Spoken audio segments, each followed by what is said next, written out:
समस्या द्वारका में काफ़ी है। हमने अब की बार जो अपना वोट डाला है ये डेवलपमेंट के नाम पे डाला है फॉर अ चेंज। ट्रांसपोर्ट ठीक हो, इंक्रोचमेंट ठीक होनी चाहिए। बेसिक मुद्दा इंक्रोचमेंट, जो भी रोड साइड इंक्रोचमेंट है वो खत्म हो। जो मुफ्त का ये राशनखोरी है ये बंद हो, क्योंकि इससे लोगों को ना मुफ्त में खाने की आदत पड़ जाएगी। यमुना जी की सफाई होना बहुत ज़रूरी है।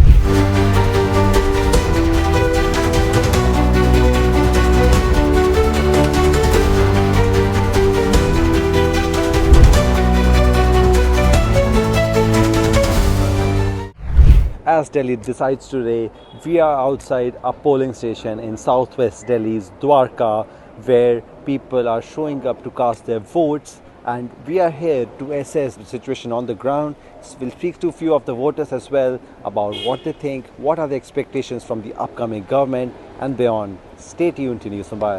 हम तो यही अपेक्षा करेंगे हमारे धर्म संस्कृति अच्छी तरह से चलता रहे।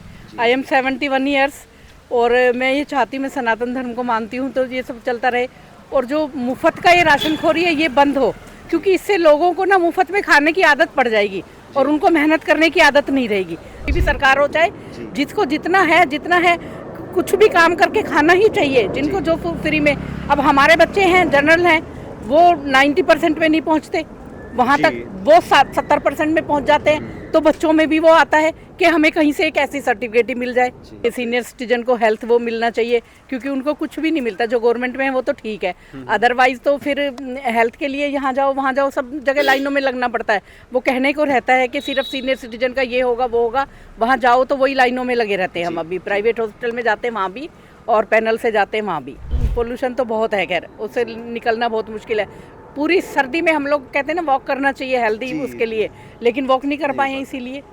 मैं तो सबसे पहले चाहूँगा रिजर्वेशन सिस्टम खत्म हो, only on economic ground. It may be 5%, 10% और 20%, but not more than this. Second, medical facilities should be provided to all. Third, environment should be clean and clear. समस्या द्वारका में काफ़ी है, तो मैं तो सिर्फ अपील करूंगा और कहूँगा कि जो लोग यहाँ पर चुने हुए व्यक्ति हैं, चाहे वो पार्षद हो भारतीय जनता पार्टी के, चाहे वो सांसद जी हों, द्वारका एक प्लान सिटी है जो कि एशिया में इसका नाम भी है, तो इसको बचाएं और इसको साफ़ सुथरा रखें, क्योंकि द्वारका का नाम बहुत अच्छा नाम है। अगर आप ये लोग करते हैं तो मैं समझता हूँ कि और ज़्यादा हमारा द्वारका सुंदर बन सकता है। आज तक यहाँ पर पार्किंग पेड नहीं हुई है द्वारका में, क्योंकि जो दुकान है यहाँ पर लोग जाते हैं, अगर केमिस्ट की दुकान पे जा रहे हैं या कोई ग्रोसरी की दुकान पे जा रहा है या किसी स्वीट कॉर्नर पे जा रहा है, अगर वो 50 रुपये का भी सौदा ले रहा है तो उसको पहले 20-25 रुपये की, 50 रुपये की पार्किंग पे करनी पड़ती है। उसके बाद उसको अंदर जाना पड़ेगा, तो उसको वो डबल लग जाता है। अगर वो गाड़ी रोड पे लगा के जाता है तो उसको 500 रुपये देने पड़ेंगे, क्योंकि ट्रैफिक वाले गाड़ी को उठा के ले जाते हैं। तो सबसे बड़ा मुद्दा यहाँ पर सफाई का है, जो MCD के अंडर में आता है, और उससे बड़ा मुद्दा DDA के अंडर में जो रोड आती है पूरे द्वारका के अंदर। बहुत सारे एरिया आप कवर कर रहे हो, देख रहे होंगे, तो रोड बहुत टूटी हुई है। तो मुझे समझ में आता है कि भी ये रोड बननी चाहिए, सफाई होनी चाहिए। सबसे बड़े मुद्दे हैं कि जो आपदा सरकार थी, जिन्होंने 11 साल जो ना दिल्ली में ना तो पानी, स्वच्छ पानी मिला दिल्ली को, ना ही कोई कॉलेज मिला, ना कोई स्कूल मिला, ना एक भी ईंट इन्होंने दिल्ली में जो ना नहीं लगा। इससे अच्छा तो इवन कांग्रेस की सरकार थी, भ्रष्टाचार रहा उसमें, लेकिन शीला दीक्षित फिर भी कुछ कर गई थी।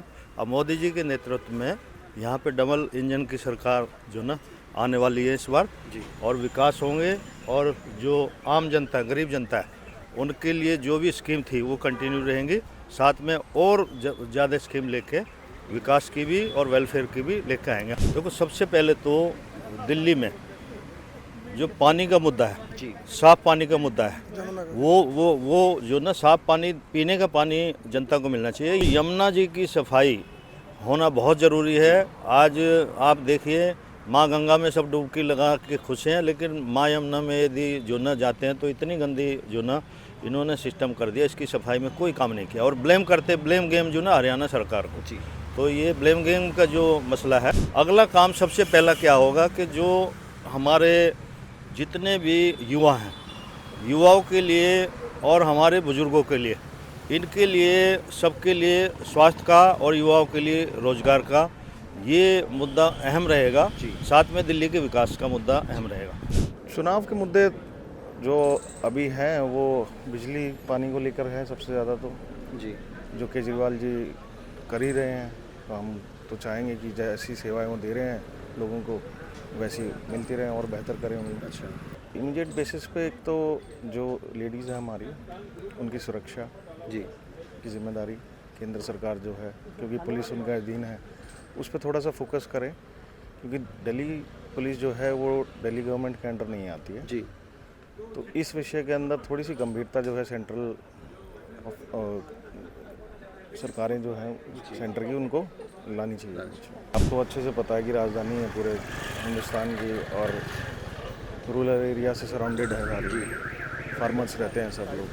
तो आज भी जो है पराली जलाना जो है ख़त्म नहीं हुआ है, क्योंकि हम खुद पृष्ठभूमि जो है वो मेरी हरियाणा ही है, हम भी वहाँ पे जाते हैं तो देखते हैं आज भी वो कल्चर वहाँ ख़त्म हुआ नहीं है। और इस चीज़ को अच्छे से पोल्यूशन को ख़त्म करा जाए, इसमें मौजूदा सरकार जो है केजरीवाल जी की, उनको भी सोचना चाहिए और बेहतर क्या कदम ले सकते हैं, और बाकी जो हमारे सेंट्रल फोर्सेज हैं उनको भी सोचना चाहिए। हमने अब की बार जो अपना वोट डाला है ये डेवलपमेंट के नाम पे डाला है, फॉर अ चेंज।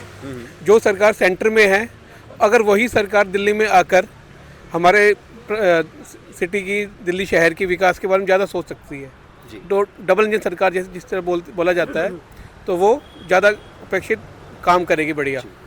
हमारा ये कहना है कि जब गवर्नमेंट चेंज कर दे, हमने जो दिया है वोट अपना, वो डेवलपमेंट के नाम पे दिया है, विकास हो। दिल्ली में हमने केजरीवाल आपकी सरकार को 10 साल दिया है, 10 साल में जो भी सुधार हुए, लेकिन जो है इस बार जो मौका हमें दूसरी सरकार को देना चाहिए। तो हमारा मकसद यही है कि भाई विकास के नाम पे दिया हमने और हमारे दिल्ली में विकास हो, इसलिए हमने वोट किया है। If we talk about the voters' turnout, only 20% votes were casted till 11 a.m. However, in 2020, 65% voters showed up to cast their vote. There's a hope that more and more people will show up to cast their precious vote by the evening. If you talk about the numbers, there are like 699 candidates who are in the fray for the upcoming these ongoing Delhi elections, and 1.56 crore voters will be deciding their fate. Over 12,000 polling stations have also been, set up throughout the national capital for the voters to cast their precious vote.